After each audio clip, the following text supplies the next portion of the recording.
Hello to all. आज हम देखेंगे concept of fix action pattern यानी नियत क्रिया प्रतिमान की अवधारणा। ऐसे व्यवहार प्रतिमान जो जीन्स के द्वारा कंट्रोल किए जाते हैं, जो सजातियों को देखे बिना और सीखे बिना ही स्वतः प्रदर्शित किए जाते हैं, तो ऐसे व्यवहारों को हम क्या कहेंगे? नियत क्रिया प्रतिमान। यानी कि an innate typically fixed action pattern of behaviour in animals in response to certain stimuli, यानी किसी उद्दीपन के प्रति कोई प्रदर्शित होने वाले व्यवहार जो कि अपने पेरेंट्स से सीखे नहीं जाते, जो स्वतः ही प्रदर्शित होते हैं, तो ऐसे व्यवहारों को कहा जाता है नियत क्रिया प्रतिमान। इसके उदाहरण में देखेंगे हम कि जैसे पक्षियों में घोंसला बनाने की प्रवृत्ति पाई जाती है, मकड़ियों द्वारा जाले बनाने की प्रवृत्ति होती है, पैतृक संरक्षण होता है जैसे एम्फीबियंस में होता है, फिर माइग्रेशन प्रवास है, शीत निंद्रा है, और बर्ड्स में सुने जाने वाले सॉन्ग्स हैं। तो ये सारे के सारे क्या हैं? उदाहरण नियत क्रिया प्रतिमान के हैं, यानी कि ऐसे व्यवहार जो कि जीन्स के द्वारा कंट्रोल होते हैं, इसीलिए वो अपने पेरेंट्स के साथ न रहते हुए भी अगर बच्चों को अलग पाला जाए तो वो बचपन से उन्हें बिना सिखाए ही वो व्यवहार वो प्रदर्शित करते हैं अपने जीवन के किसी न किसी फेज में। तो ये जो नियत क्रिया प्रतिमान है, इसके कुछ गुण हैं। फर्स्ट है स्टेरियोटाइप या रूढ़िबद्धता। सेकंड है resistant to phylogenetic changes. Third है need sign stimulus for release. First जो है स्टेरियोटाइप, उसके बारे में देखते हैं। तो स्टेरियोटाइप या रूढ़िबद्धता यानी कि कुछ ऐसी प्रवृत्तियां होती हैं एनिमल्स में जो कि वंशागत होती हैं, जो पीढ़ी दर पीढ़ी आगे चलती हैं। तो इन प्रवृत्तियों में कुछ जटिल, अत्यंत दृढ़ प्रकार के क्रम जो है वो व्यवहार शामिल किए जाते हैं। जैसे एक जाति के सभी जंतुओं में वो नियत क्रिया प्रतिमान एक समान होता है, वो सेम तरह का व्यवहार प्रदर्शित करते हैं, एक पैटर्न चलता है सब में जो सिखाया नहीं जाता, यानी व्यवहार से भी नहीं सीखते, अनुभव से भी नहीं सीखते, लेकिन वो उनके अंदर इनबिल्ट होता है। तो रूढ़िबद्ध जो है वो इसके प्रदर्शन को बाहरी उद्दीपन से प्रभावित नहीं किया जा सकता, यानी कि उसको आउटर स्टिमुलस देकर कोई किसी तरह का चेंज लाना पॉसिबल नहीं है। और वो पैटर्न स्टीरियोटाइप यानी रूढ़िबद्ध है, वो चलेगा ही चलेगा, वो प्रदर्शित होगा ही होगा, इसलिए इसको स्टीरियोटाइप कहा है। तो ये एक गुण है फर्स्ट नियत क्रिया प्रतिमान का। सेकेंड गुण जो है वो रेजिस्टेंट टू फाइलोजेनेटिक चेंजेस यानी जाति वृत्तीय परिवर्तन के लिए प्रतिरोधी। तो जो नियत क्रिया प्रतिमान होते हैं वो जाति के उद्विकास में अत्यंत संरक्षी होते हैं, यानी कि अगर इवोल्यूशनरी स्टडी किया जाए तो जो नियत क्रिया प्रतिमान है वो कंजर्वेटिव फॉर्म में होते हैं, यानी कि उनमें चेंजेस लाना पॉसिबल नहीं है। अगर कोई चेंजेस आएंगे तो उनका प्रतिरोध किया जाएगा। एक ही बार जब जाति में वो प्रकट हो जाते हैं किसी भी, तो उनमें परिवर्तन करना असंभव है, उनमें परिवर्तन पॉसिबल नहीं है। नियत क्रिया प्रतिमान के लिए बात की जा रही है। थर्ड है property of FAP is need sign stimulus for release. तो मोचन हेतु सूचक उद्दीपन की आवश्यकता, यानी नियत क्रिया प्रतिमान जो है वो कैसे हैं? जटिल हैं और अत्यंत दृढ़ हैं, लेकिन वो जिस तरह के उद्दीपन से प्रारंभ किए जाते हैं वो उद्दीपन कैसे हैं? सरल और विशिष्ट होते हैं। तो यानी सरल या विशिष्ट उद्दीपन से इनको प्रारंभ किया जा सकता है, लेकिन वो खुद कैसे होते हैं? बहुत ही टिपिकल होते हैं, प्रारूपिक होते हैं। तो जटिल और जन्मजात व्यवहार के दो घटक हैं जो प्रदर्शित कर सकते हैं। पहला तो स्टीरियोटाइप और दूसरा है अपरिवर्तनीय व्यवहार कह सकते हैं, और दूसरे को हम परिवर्तनीय व्यवहार कह सकते हैं। अपरिवर्तनीय में रूढ़िबद्ध हो गए और परिवर्तनीय में अन्वेषी व्यवहार हो गया। और जैसे कि कोई एनिमल है, उसे फूड सर्चिंग बिहेवियर की स्टडी हम कर रहे हैं, तो वो जब तक फूड सर्च कर रहा है तब तक तो उसमें कोई चेंजेस आ सकते हैं, सबके अलग अलग तरीके हो सकते हैं अपने फूड को खोजने में, लेकिन फूड मिलने के बाद उस फूड को खाने के जो तरीके होते हैं वो सब में सेम होते हैं, फॉर एग्जाम्पल। तो ये किसका उदाहरण है? एफएपी का एग्जाम्पल है। नेक्स्ट,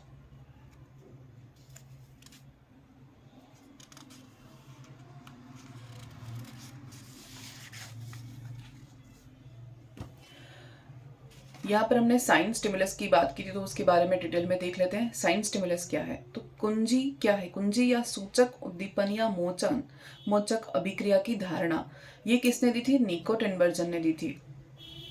साइन चिन्ह मोचक परिवेश के वे भाग हैं जो किसी भी व्यवहार को पूर्ण तरह प्रदर्शित करने के लिए कुंजी का कार्य करें, यानी कि उद्दीपन का कार्य करें। यानी किसी भी व्यवहार को होने के लिए कोई साइन की जरूरत पड़ेगी, कोई स्टिमुलस की जरूरत पड़ेगी, तो उसी को क्या बोला है? साइन स्टिमुलस या की स्टिमुलस या रिलीजर बोला है, जिसके प्रभाव में आकर ही वो व्यवहार प्रदर्शित होता है। तो यहाँ एक एग्जाम्पल इंपॉर्टेंट है जो एग्जाम में आते हैं। स्टिकलबैक मछली है, नर मछली, उसका उदाहरण देखते हैं। तो नर स्टिकलबैक मछली जो प्रजनन के मौसम में उसके बॉडी के अधर भाग जो होता है वहां का रंग कैसा हो जाता है? लाल हो जाता है।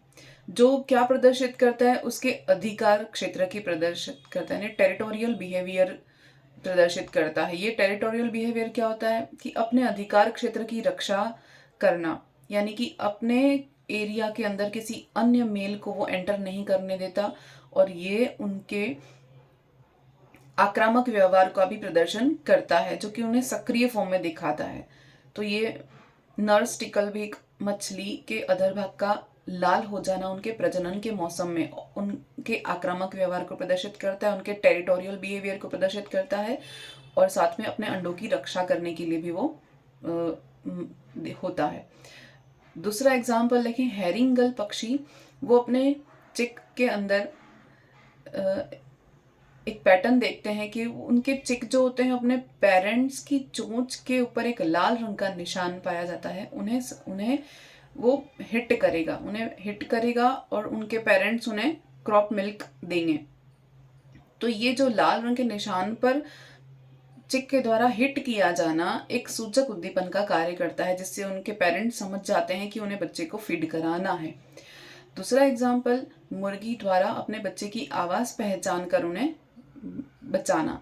तो अगर कांच के ग्लास में या कांच के बैरियर से उन्हें सेपरेट रख दिया जाए, तो मुर्गी अपने बच्चे की जब तक आवाज़ नहीं सुनेगी तब तक वो उसे बचाने के लिए नहीं आएगी।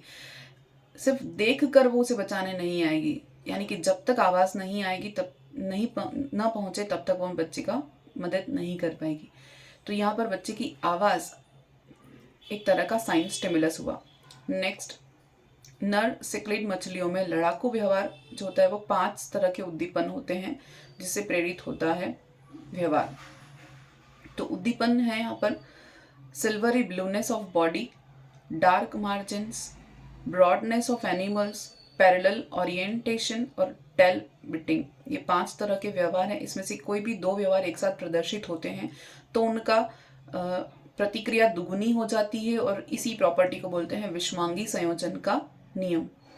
एक और प्रॉपर्टी है ब्रूड पैरासिटिज्म साइन स्टिमुलस की, यानी कोयल जो होती है अपने एग्स जो होती है वो दूसरे बर्ड के नेस्ट में देती है। तो कोयल के मुंह में ऐसे कुछ निशान पाए जाते हैं जो उनके होस्ट पेरेंट जो उनको पालते हैं वो अपने बच्चों से ज़्यादा उन कोयल के बच्चों को खाना खिलाते हैं, क्योंकि उनके मुंह के अंदर इस तरह से ऐसे निशान पाए जाते हैं जो साइन स्टिमुलस का काम करते हैं, जिसके कारण एक प्रबल उद्दीपन जनरेट होता है, जिससे कि वो फोस्टर पेरेंट जो है वो अपने बच्चों से भी ज़्यादा उनको खाना खिलाते हैं। तो ये साइन स्टिमुलस का एग्जाम्पल है। फिर दूसरा अपने पास कॉन्सेप्ट है इननेट रिलीजिंग मैकेनिज्म, यानी IRM। इननेट रिलीजिंग मैकेनिज्म जो क्या है, एक किसके द्वारा दिया गया है? ये निको टिनबर्जन के द्वारा दिया गया है।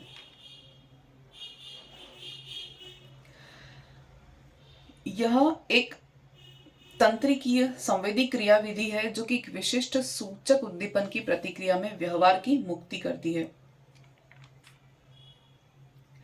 यानी एक तंत्रिकीय संवेदी क्रियाविधि जो किसी विशिष्ट सूचक उद्दीपन यानी किसी पर्टिकुलर स्पेसिफिक साइन स्टिमुलस की प्रतिक्रिया में उस बिहेव को रिलीज करेगी। तो जन्मजात या इननेट रिलीज मैकेनिज्म या जन्मजात मोचक क्रियाविधि क्या है कि किसी भी नियत क्रिया प्रतिमान को व्यक्त करने के लिए एक एनर्जी फिक्स होगी जिसको हम नेट रिलीज मैकेनिज्म कहेंगे, वो एनर्जी के फॉर्म में स्टोर रहेगी और वो किसके रेस्पॉन्स में जनरेट होती है, वो साइन स्टिमुलस के रेस्पॉन्स में जनरेट होती है। तो इसको हमने बोला है इनेट रिलीज मैकेनिज्म, IRM। एक तरह का मैकेनिज्म है जो कि साइन स्टिमुलस के रेस्पॉन्स में रिलीज होता है और जिसके कारण फिक्स्ड एक्शन पैटर्न का व्यवहार जनरेट होता है। Next page.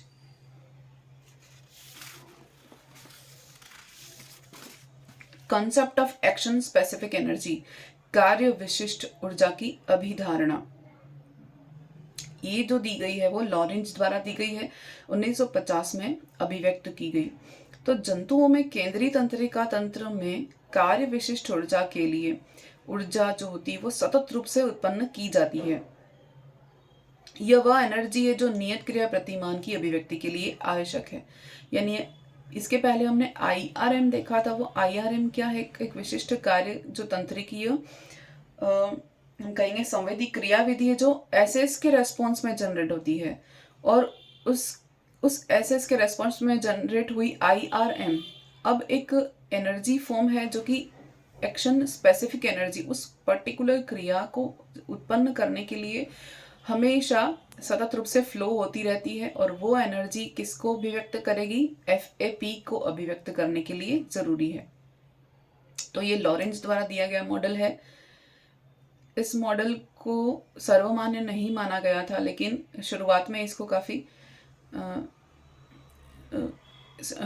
इसको माना गया था। तो हम यहाँ देखेंगे लॉरेंज का मनोद्रव चालित मॉडल, जो एक फ्लो चार्ट से हम समझते हैं इजी वे में कि जो साइन स्टिमुलस है वो IRM के रेस्पॉन्स में जनरेट होगा, जिसके कारण एक्शन स्पेसिफिक एनर्जी रिलीज होगी और उस एनर्जी से फिर वो व्यवहार यानी फिक्स्ड एक्शन पैटर्न रिलीज होता है।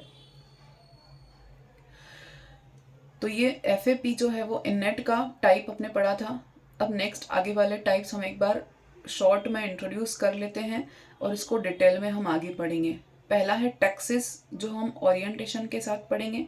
तो टैक्सिस या अनुचलन है जो किसी उद्दीपन के प्रति जीव की गति, यानी कि taxis means orientation of body with respect to source of stimulation, moment of whole organism in response to an external directional stimulus, यानी कि कोई बाह्य उद्दीपन के प्रति दिशात्मक गति क्या कही जाएगी? अनुचलन या टैक्सिस कही जाएगी।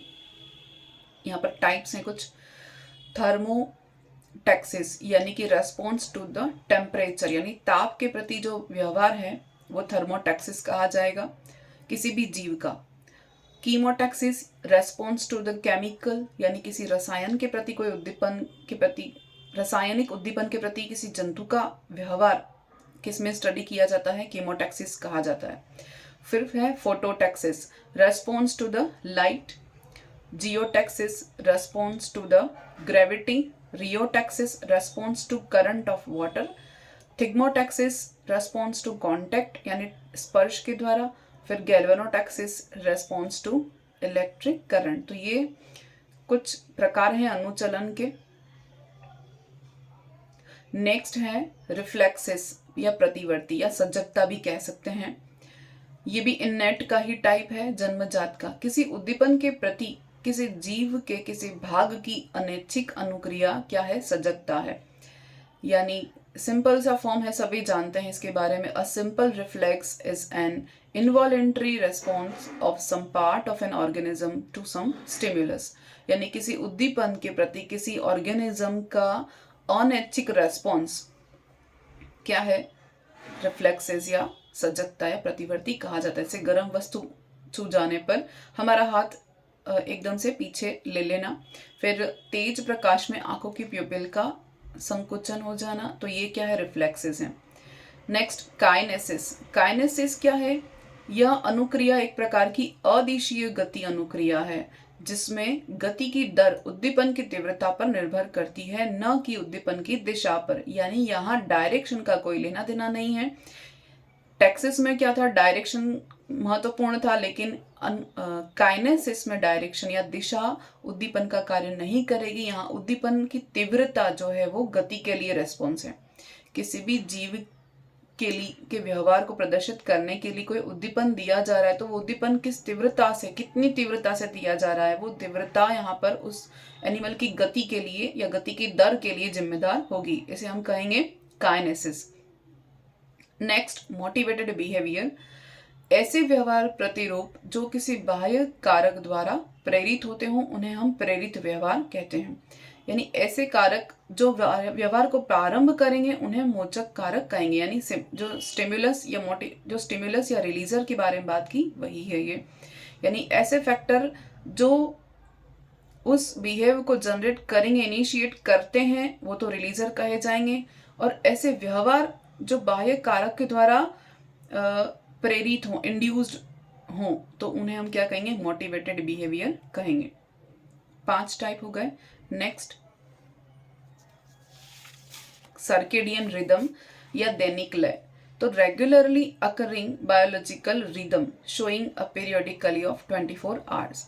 यानी सतत रूप से एक बायोलॉजिकल रिदम के द्वारा कंट्रोल होने वाले, जो कि 24 आवर्स में हमारी दिनचर्या सेट करते हैं, हमारे दिनचर्या, हमारे रूटीन को जो चलाते हैं। यानी सभी प्राणियों के, सभी एनिमल्स के जो रूटीन को फिक्स करते हैं वो क्या है, दैनिक लय होता है।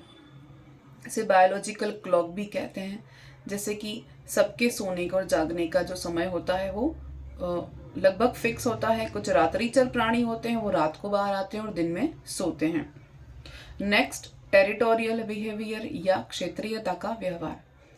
यह अपने अधिकार क्षेत्र की रक्षा करने का एक व्यवहार माना जाता है। जैसे कोई भी एनिमल अपने टेरिटोरी की रक्षा के लिए, अपने अधिकार क्षेत्र की रक्षा के लिए एक तरह का व्यवहार, अलग अलग तरह के स्टिमुलाई जनरेट करता है, जो क्या है, टेरिटोरियल बिहेवियर को दर्शाएगा। Next, mating behaviour. Mating signals are used for attracting members of opposite sex. तो जैसे फ्रॉक क्रॉक है, फिर इंसेक्ट और बर्ड्स के डांस हैं, और फिरोमोन्स हैं, ये सब क्या करेंगे, मैटिंग बिहेवियर को जनरेट करेंगे, जो कि इननेट का एग्जाम्पल है, इननेट का टाइप है। नेक्स्ट, एगोनिस्टिक बिहेवियर यानी ऑफेंस और डिफेंस। ये भी एग्रेशन दिखाएगा, या तो ऑफेंस होगा या डिफेंस होगा। फिर सोशल बिहेवियर, जैसे honey bee group of lion pride. Next, altruistic behaviour यानी कि परोपकारिता का व्यवहार। कुछ मेंबर्स ऐसे होते हैं, कुछ एनिमल्स ऐसे होते हैं जिनके ग्रुप में क्या होता है कि कोई भी समूह का एक सदस्य या समूह का कोई सदस्य अपने जातियों की रक्षा के लिए अपने आप का बलिदान दे देते हैं। तो इस तरह के व्यवहार को परोपकारिता या एल्ट्रुइस्टिक बिहेवियर कहते हैं। अपने खुद का सैक्रिफाइस कर देना, अपने भोजन को न करके अपने भोजन को दूसरों को दे देना, तो ये सजातीय बिहेवियर है। एक होता है किन सिलेक्शन। किन सिलेक्शन में क्या होगा कि अपने फैमिली मेंबर्स का रक्षा करने के लिए खुद की लाइफ सैक्रिफाइस कर देना, अब जो कि उनके फैमिली को, उनके वंशागति, उनके जीन्स को प्रिवेंट कर सके। तो ऐसे व्यवहार कहे जाते हैं एल्ट्रुइस्टिक बिहेवियर यानी परोपकारिता। तो sacrifice their own life to prevent their family members, या अपने जीन्स की, अपने वंशागति की रक्षा करने के लिए वो खुद का बलिदान दे दें और अपने फैमिली मेंबर्स को बचाएं, तो ये व्यवहार कहा जाता है एल्ट्रुइस्टिक बिहेवियर। यहाँ तक हमने देखे इननेट या जन्मजात व्यवहार। आगे हम देखेंगे लर्न बिहेवियर या अक्वायर्ड बिहेवियर या सीखे हुए व्यवहार। Thank you.